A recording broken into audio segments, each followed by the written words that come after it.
The crystal chandeliers cast a golden glow across the ballroom. Marcus Reed stood near the champagne fountain, his phone pressed against his ear. At 58, he had learned to spot trouble before it arrived. Tonight, trouble was a $500 million deal hanging by a thread.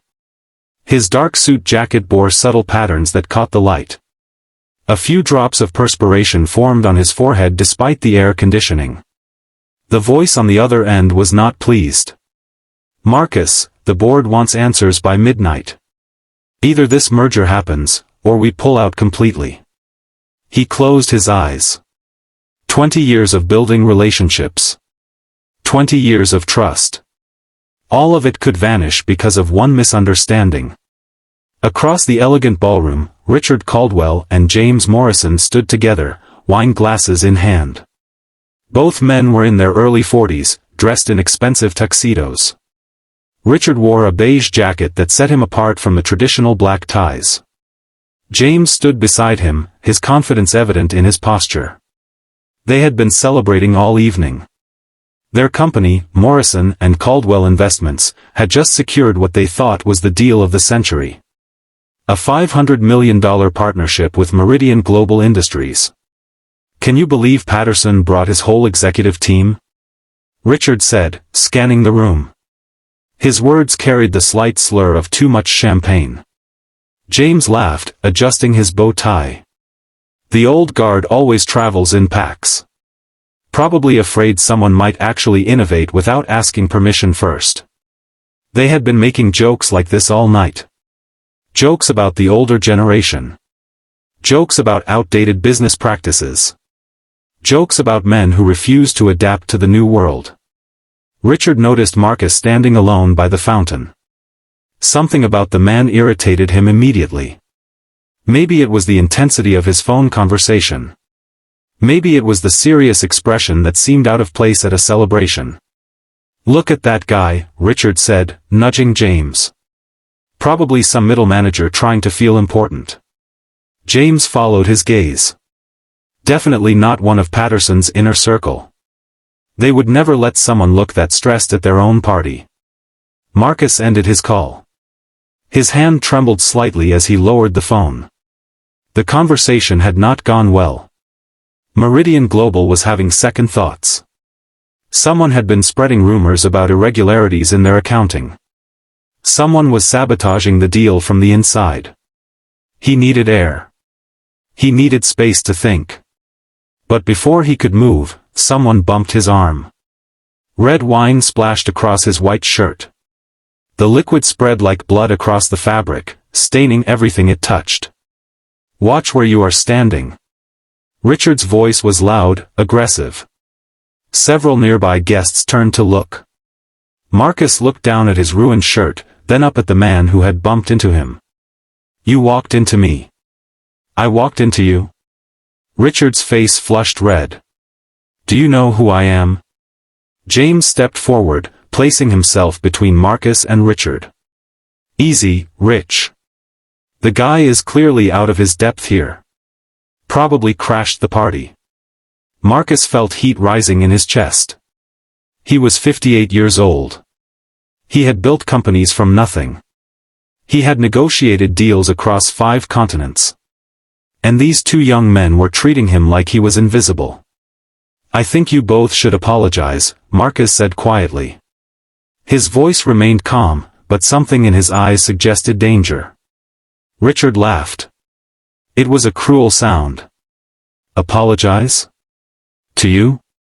Do you have any idea what we are about to accomplish? We are closing the biggest deal this city has seen in a decade. The Morrison and Caldwell partnership with Meridian Global," Marcus said slowly. $500 million. Richard blinked. "How do you know about that?" "It does not matter how I know," Marcus replied. "What matters is that you just spilled wine on someone and you refuse to take responsibility." James pulled out his phone. "Security should be handling this. Why is someone like you even in this ballroom?" The commotion had attracted attention. Other guests began forming a small circle around them. Some were recording on their phones. Some were whispering to each other. A woman in a red dress pushed through the crowd. Sarah Chen was 52, the chief financial officer of Morrison & Caldwell. She had been watching the interaction from across the room. "Richard, James, what is going on here?" "This man crashed the party," James said quickly. "He is trying to cause problems." Sarah looked at Marcus. Really looked at him. There was something familiar about his face. Something that made her stomach tighten with anxiety. "I did not crash anything," Marcus said. "I was invited by Harrison Patterson himself." Richard scoffed. "Patterson would never invite someone like you." "Someone like me?" Marcus's voice grew quieter. "More dangerous." "And what exactly am I like?" The ballroom had grown silent. The musicians had stopped playing. Everyone was watching now. Sarah grabbed Richard's arm. "Stop talking. Right now." But Richard was too far gone. The wine, the arrogance, the success that had come too easily. It all poured out of him. "You are like every other has-been trying to stay relevant in a world that has moved past you. Your generation had its chance. Now it is our turn." Marcus nodded slowly. He reached into his jacket pocket and pulled out his phone. His fingers moved across the screen with practiced precision. "That deal you mentioned," he said softly. "The $500 million partnership with Meridian Global. Cancel it." Richard and James exchanged glances. Then they both started laughing. "Cancel it?" James said. "What are you, some kind of comedian?" Marcus held up his phone. On the screen was a conversation thread. The name at the top read, Meridian Global Executive Board. Sarah's face went pale. She recognized that logo. Marcus began typing. His message was brief: cancel the Morrison & Caldwell partnership. Effective immediately. All negotiations terminated.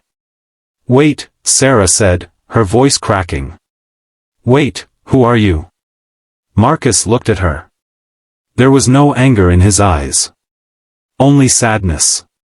"My name is Marcus Reed.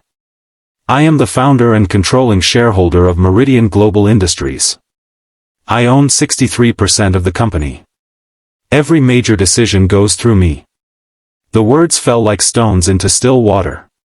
The ripples spread outward, touching every face in the crowd. Richard's wine glass slipped from his hand. It shattered on the marble floor. The sound seemed impossibly loud in the silence. "That is not possible," James whispered. "The founder of Meridian is Marcus Reed, but he is supposed to be in Singapore." "I was in Singapore," Marcus replied. "I flew back early to attend Harrison Patterson's retirement party. Harrison is an old friend. We built our first company together 40 years ago." Sarah pulled out her own phone with shaking hands. A quick search confirmed everything. Marcus Reed. 58 years old. Self-made billionaire. Known for his discretion and his habit of avoiding the spotlight. "Mr. Reed," Sarah said carefully. "I am certain this is all a misunderstanding." Marcus looked down at his wine-stained shirt. A misunderstanding would be accidentally bumping into someone. What happened here was deliberate disrespect based on assumptions about who I am and what I am worth. Richard had gone completely white. "I did not know." "How could I have known?" "You could have treated me with basic human decency regardless of who I am," Marcus said. "You could have apologized when you spilled wine on me. You could have shown respect to another person at a social gathering." James tried to salvage the situation. "Mr. Reed, we have been working on this deal for 18 months. Our entire company is built around this partnership." "Then you should have built it on a foundation of respect and integrity," Marcus replied. He pressed send on his message. Several phones around the room began buzzing simultaneously. The Meridian Global board members were receiving the message. The deal was over. Sarah's phone rang. She answered it, her hand trembling. The conversation lasted less than 30 seconds.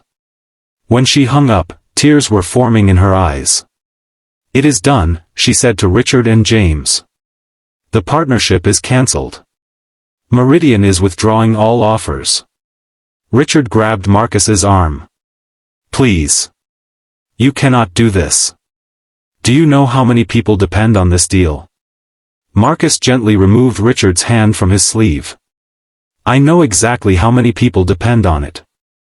147 employees at Morrison and Caldwell. 63 at Meridian who were assigned to this project. I know because I read every file. I studied every proposal. I was prepared to invest $500 million in your company." "Then why?" James asked. "Why throw it all away because of one stupid mistake?" Marcus shook his head.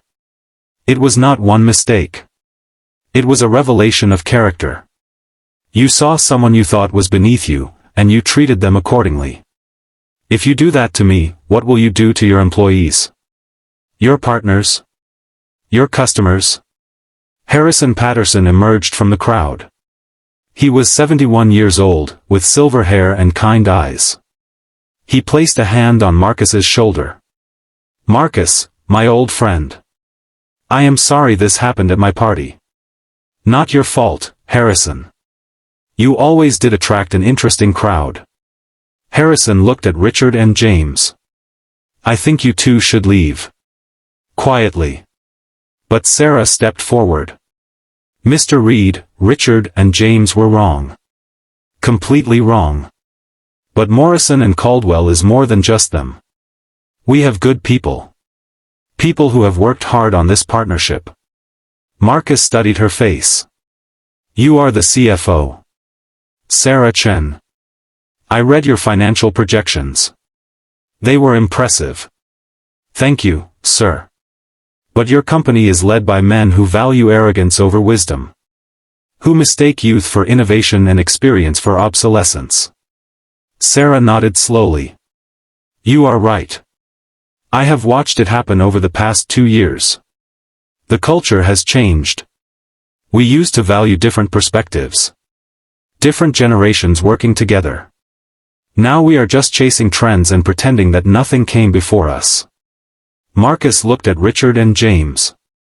They both stood frozen, their careers crumbling around them. "I am going to tell you something my father told me when I was your age," Marcus said. "Success is not about being smarter than everyone else. It is about being wise enough to learn from everyone else." Richard opened his mouth to speak, but no words came out. Marcus continued. "You are both talented. Your business plan was solid. Your market analysis was excellent. But talent without character is just potential waste." He turned to Sarah. "Send me a new proposal. One that does not include these two in leadership positions. If Morrison and Caldwell can demonstrate real change, real respect for all generations and perspectives, I will reconsider." Sarah's eyes widened. "You would give us another chance?" "I would give you a chance. Not them. They made their choice tonight." Harrison guided Marcus toward the exit. As they walked, Marcus could feel the eyes of the entire ballroom on his back. He heard whispers.